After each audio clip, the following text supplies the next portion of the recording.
Good morning, good evening. Megan Mitchell here, and I am back. I've been off for about a week, taking a little bit of a break from making videos.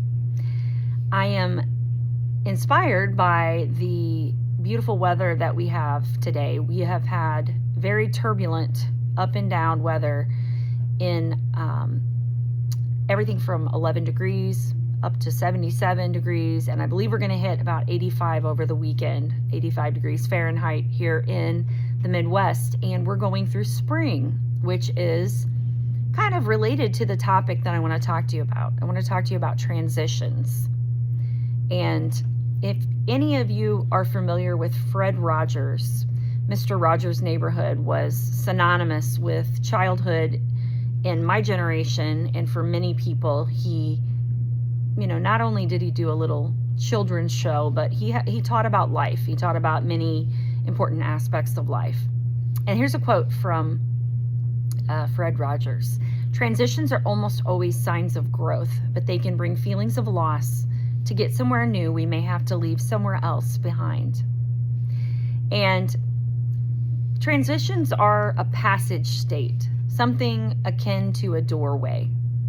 As an artist, I've always been really drawn to doors, to old doors, to different doors from different cultures, both aesthetically and symbolically. I think they represent, transition. They represent a passage. Transitions are inevitable in all aspects of life. Two types. I want to talk about two separate categories of transitions. Life transitions, and these could be anything from growing up, from adolescence to adulthood, moving into midlife, from being a young adult, retiring. These involve personal changes such as career shifts, health goals, or retirement, often requiring renewed purpose and reevaluation of priorities. One of the things that I think we need to be more aware of is sometimes we're going through some sort of a transition, and the emotions that it stirs up, we don't always recognize why we're feeling the way we do. Business transitions, these involve moving from one stage to another, such as scaling, restructuring, or exiting. Key areas include role, vision, power, relationships, purpose, and legacy. And right now, we are coming through a transition in Victory with Ash. This is why I'm talking about this, is because I think it relates to so many aspects of life. All right. Also, I have followed a woman named Cheryl Paul. I believe she may have changed her last name. I'm not sure. But she writes a blog called Conscious Transitions. And she's a writer, she's a counselor. She talks about all different topics of life that involve transitioning from one thing to another, whether it's relationships, a job, whether it's moving.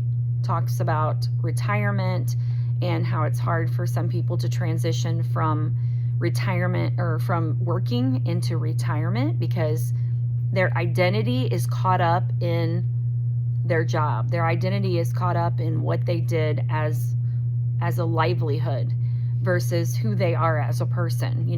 We often see that some people go into retirement and they thrive, and other people go into retirement and they get lost and they feel depressed. And she writes about all these different things. So Cheryl writes, whether moving to a new city or having a baby, changing careers, going through a divorce, or shifting from anxiety to serenity, transitions are a part of life. While in the midst of change, even if the change is towards something joyous and positive, like a wedding or moving into your dream home, it's normal and healthy to feel grief, anger, fear, numbness.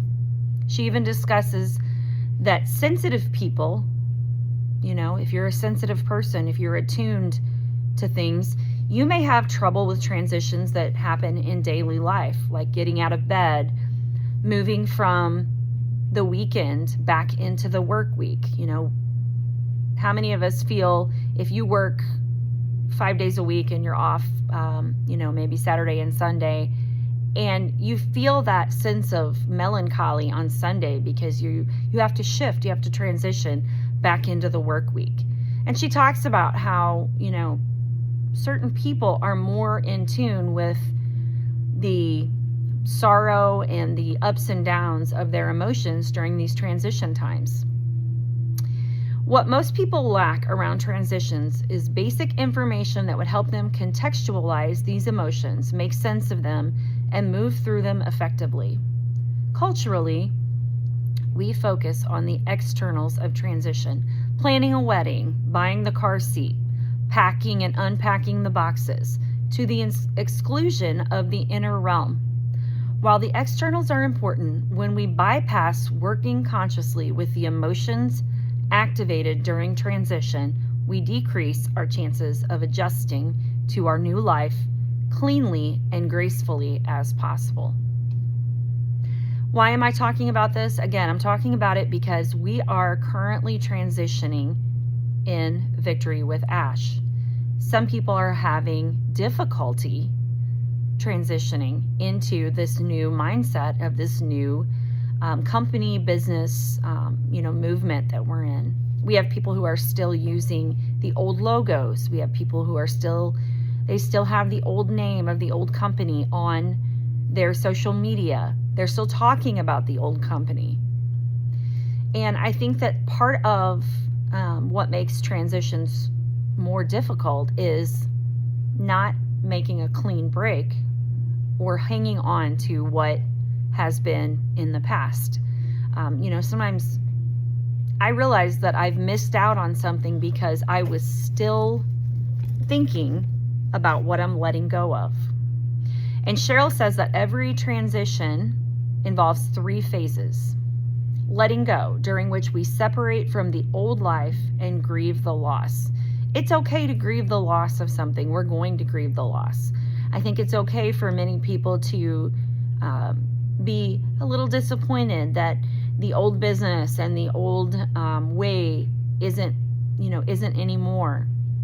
But we have an in-between, which is where we are right now, during which it's called the liminal stage, during which we are in the liminal or limbo, quote, zone of transition, detached from the old life, but not yet established in the new one.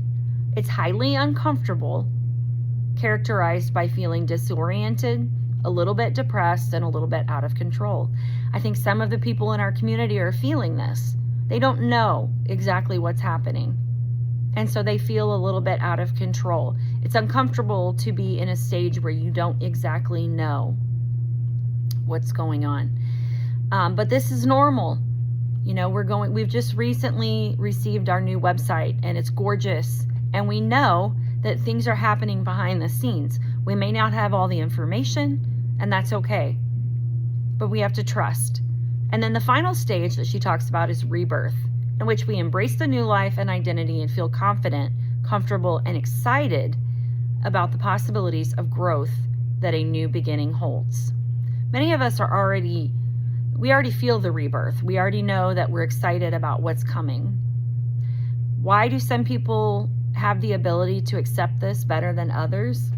I'm not sure. I think it's just the way we're wired. I think we have to just look to ourselves with grace and with, forgiveness, and look to others with a little bit of grace. But we have to take responsibility for our own coping with the transitions that we're going through. Strategies for navigating transitions. Preparation. Proactively prepare for significant changes emotionally and physically. Okay? So if you start to recognize that some of what you're feeling is just a transition and it's normal, then we can have a bigger, clearer picture on how to deal with it. Second one, goal clarity. Define your future goals, 3 to 10 years out, for life and for business. This ensures a good future. Okay, so don't get lost in the transition. Regroup, ground yourself, and define what you want to accomplish. and make sure you're on the right track. Communication, keep family, keep stakeholders, inform them in the transition. That's why we have circles, so we can stay connected and we can inform each other when something comes up. You know, we all want information from Ash. Everyone wants information. Everybody's getting messages, questions, but we have to trust that Ash is somewhat quiet for a very strategic reason. That's what we have each other for, is to keep each other on track, to keep each other grounded. Emotional readiness is the last one. Acknowledge the emotional challenge of letting go of your current role or current situation and move towards the next adventure.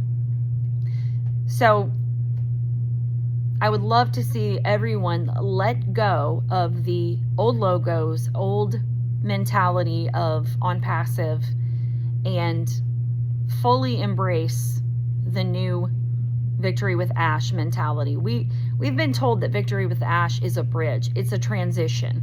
It's a doorway into whatever the future business is. Remember, you have identity beyond a role. So whatever you thought your role was in this journey, regroup, think of your identity outside of that. So if it's feeling overwhelming to you, go back to, whatever you do in your personal life that you love to do. That's what so many people are doing right now. Whether it's travel, go back. And we all know that we all want to see this through, and we want to see this come to fruition. But we can't put all of our identity in what's happening and what's going to happen. We have to stay grounded in ourselves. So I want to read you another little excerpt from Cheryl Paul, and she talks about that the 4 seasons are the most accurate metaphor that we can understand the psychological processes that describe transitions. Autumn represents the letting go phase.